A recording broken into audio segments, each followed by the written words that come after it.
تو محمد راضی ہو جائیں اور قدم اٹھے تو سوئے مدینہ چلنا شروع ہو جائے.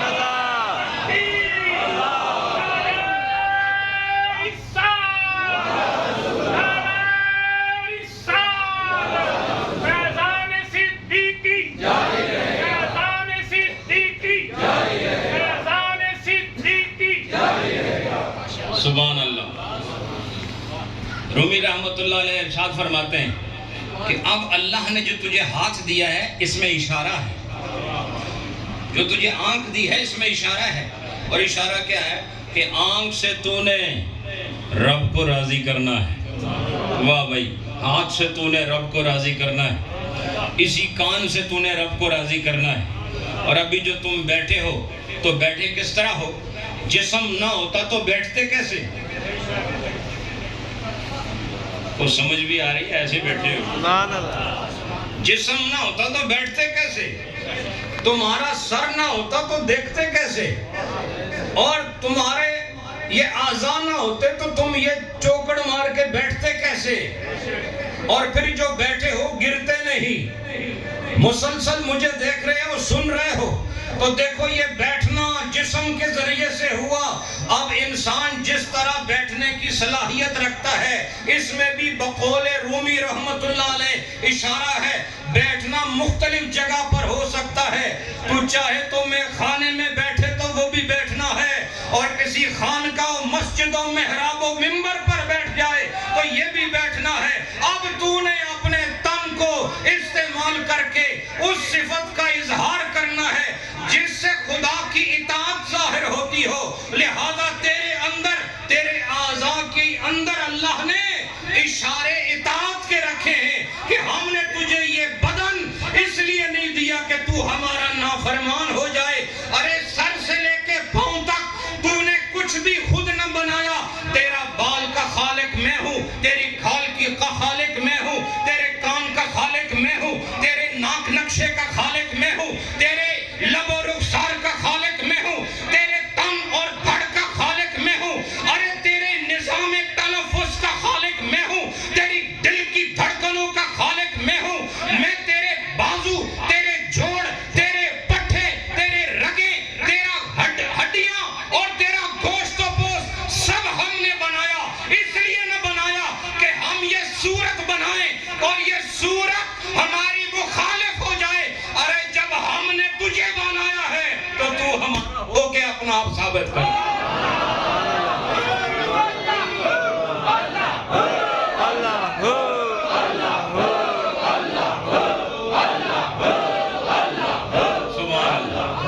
میں جب بنایا اس نے ہے تو یہ تن اسی کا ہونا چاہیے. ہر چیز اللہ کی ہے کہ نہیں؟ بولو لہو ما فی السماوات وما فی الارض. جو زمین میں ہے اور جو آسمانوں میں ہے ہر چیز خدا کی ہے. لیکن انسان تو بھی خدا کا ہے، لیکن اللہ نے تجھے کھلی چھوٹ دی ہوئی ہے کہ ویسے ہر شے میری ہے، لیکن تو نے اپنے اعضاء سے ثابت کرنا ہے کہ تو میرا ہے.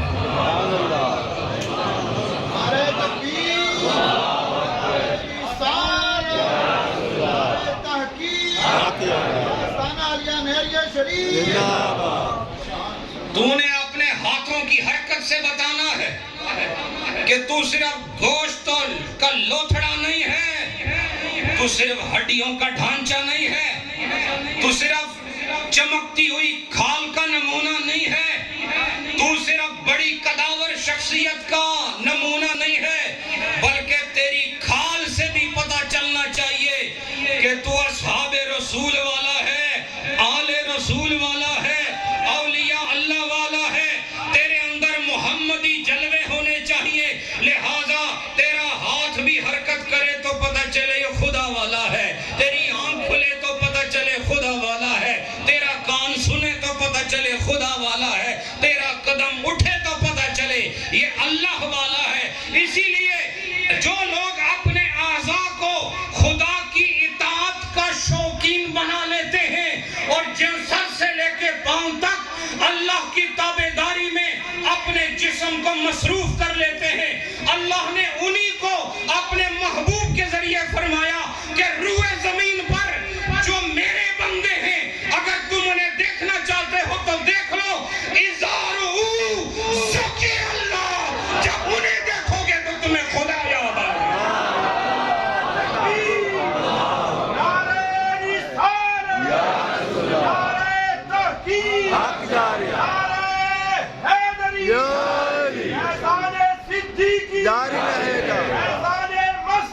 جاری رہے گا.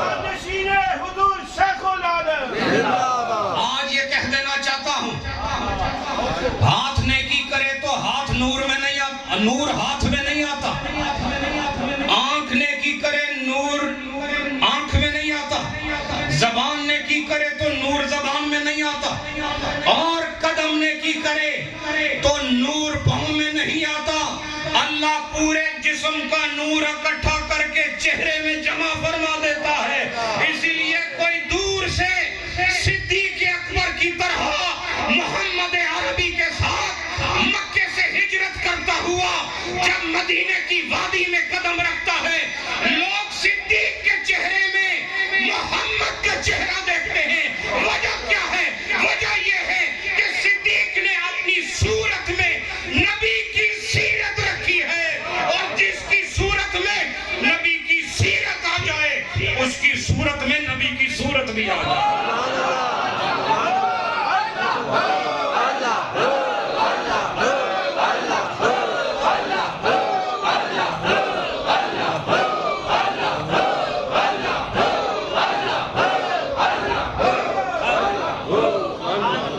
اب آپ کو یقین ہوا کہ 150 کلومیٹر دور نیریاں شیف سے یہاں بیٹھ کر آج پتہ چل رہا ہے یہی محفل ہے جو نیریاں والوں کی محفل ہے.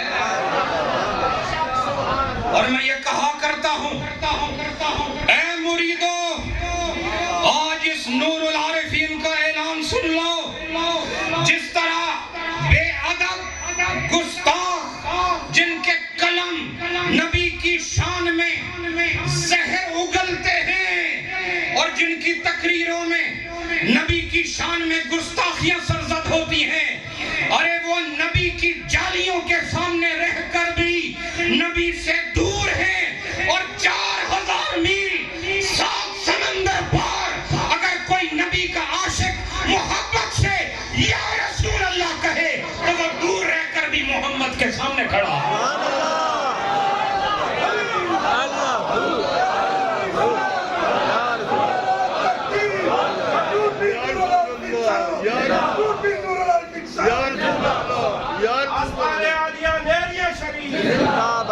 یہ سارا اتنا لمبا چوڑا سٹیج تو میں اپنے ناخن سے اڑا رہا. نہیں سمجھے؟ سمجھ آئی کہ نہیں آپ کو؟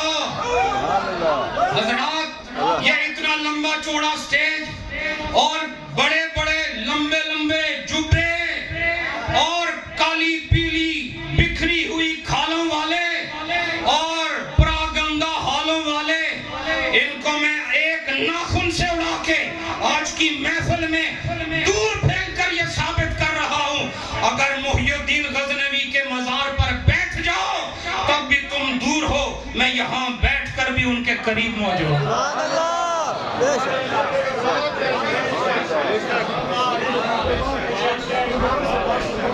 بڑا عرس کر رہے ہیں حضرات. ہرس والا عرس ہے جی، نہیں سمجھے؟ ایسا لگتا ہے چرس پی کر ہرس لے کر عرس کر رہے ہیں جی. اور ابھی آپ کو ہمارے کون خطیب سے جنہوں نے بتایا کہ نیری شریف کی علامت ہے، وہاں جب عرس ہوتا ہے تو باران رحمت آتی ہے. تو اللہ نے بھی گویا باران رحمت برسا کے بتا دیا عرس والے یہ ہیں. اور آج جو ان کو جلایا گیا بعد میں بھی جلائے جائیں گے، دنیا میں بھی جلایا گیا. تیز گرمی، کڑکتی دھوپ، ابھی سے جلانے کا عمل شروع ہو گیا. اور جیسے یہ سارا قافلہ منتشر ہوا، جب زمین صاف ہو گئی تو اللہ نے ان کے ناپاک قدموں کی نجاست کو دھونے کے لیے تھوڑے قطرے وہاں برسائے، لیکن یہاں مکمل بارش آج کر کے یہ ثابت کر دیا جس طرح ہم وہاں تمہارے ساتھ تھے یہاں بھی ہم تمہارے ساتھ.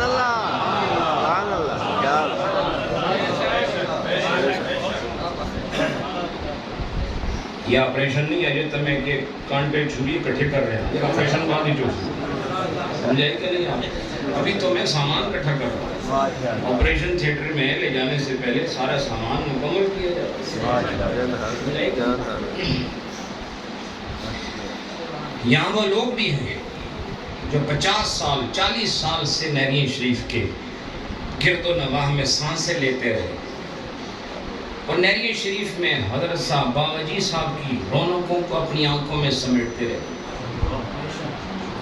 ان سے پوچھو کہ آج یہاں بیٹھ کر تمہیں لگ رہا ہے کہ نہیں کہ یہ اسی خانقاہ کی محفل ہے، اسی آستانے کا فیض ہے۔ تو حضرات بات پتہ نہیں کہاں سے چھوڑی تھی، فرمایا کہ اعضاء کے ذریعے بھئی آپ نے خوشی سے بیٹھنا ہے، سمجھ آئی کہ نہیں؟ سبحان اللہ۔ ایسے چہروں کے ساتھ بیٹھو کہ پتہ چلے جنتی بیٹھے ہو۔ سبحان اللہ۔ میں نے یاد رکھے، میں نے کبھی بھی اپنے ساتھ چلنے والوں کو جھوٹی امید نہیں دلائی کہ میں آپ کو جنت لے جاؤں گا۔ میں سب کو کہتا ہوں نمازیں پڑھو، سب کو کہتا ہوں روزے رکھو، سب سے کہتا ہوں زکوٰۃ ادا کرو، سب سے کہتا ہوں حج ادا کرو، اس لیے کہ میرا کام آپ کو گمراہی کے راستے پر لانا نہیں، بلکہ میرا کام وہ ہے جو نبی پاک نے بطور سنت تبلیغ کے ہم سب کے لیے چھوڑا ہے۔ وہی کام ہے جو ہم آپ سے کراتے ہیں۔ حضرات رومی رحمۃ اللہ علیہ فرماتے ہیں کہ اعضاء کے اندر اشارے ہیں۔ اب میں بتاتا ہوں، اشارہ آنکھ میں کیا اشارہ ہے؟ اللہ نے جو آنکھ دی ہے، اشارہ یہ ہے کہ اس آنکھ سے تم نے پاک چیز کو دیکھنا ہے، ناپاک منظر کو اس کے سامنے لا کے اس کی طہارت کو مجروح نہیں کرنا۔ اور پھر آنکھ کے اندر اشارہ یہ ہے، یہ ہر وقت محبت کے اشارے نہ کرے، کبھی کبھی یاد محبوب میں برسنا بھی سیکھے۔ کبھی کبھی تو کاسا لبریز ہونا چاہیے، کبھی کبھی تو جام چھلکنا چاہیے، نہیں سمجھے؟ کبھی کبھی آنسو ڈھلکنے چاہیے، کبھی کبھی یار کی محبت میں آنکھوں سے اظہار ہونا چاہیے۔ آنکھ کے اندر اشارہ ہے، اور زبان جو دی اللہ نے اس میں اشارہ ہے۔ یہ سارا دن ہلتی رہتی ہے، سارا دن ہر چیز تھک جاتی ہے سوائے زبان کا۔ کہ میں بھی تھک جاتا ہوں تو جو ساتھی ہوتے ہیں، کوئی میرا سر دبا دیتا ہے، کوئی منڈا دبا دیتا ہے محبت میں، کوئی پاؤں دبا دیتا ہے، لیکن آج تک کسی نے نہیں کہا میری زبان دباؤ۔ وہ آج سارا دن بڑی تھکاوٹ، جی بڑی تھکاوٹ ہوئی، میری زبان تھوڑی سی دبا دو، ہے جی۔ حضرات معلوم یہ ہوا زبان کے اندر بھی اشارہ ہے۔ زبان کے اندر کیا ہے؟ بولو، اشارہ ہے، اور وہ یہ سارا دن بولتی ہے۔ یہ بھی دیکھو اس نے یار کا بھی تذکرہ کیا کہ نہیں، اس نے کوئی محبوب کا حسن بھی بیان کیا کہ نہیں، اس نے یاد محبوب کا کوئی ترانہ بھی گایا کہ نہیں، اس نے یا اللہ ہو یا رحمان ہو یا رحیم کا کوئی وظیفہ بھی پڑھا کہ نہیں، بولو اس نے سبحانک اللہم کہہ کر مقصود تخلیق لسان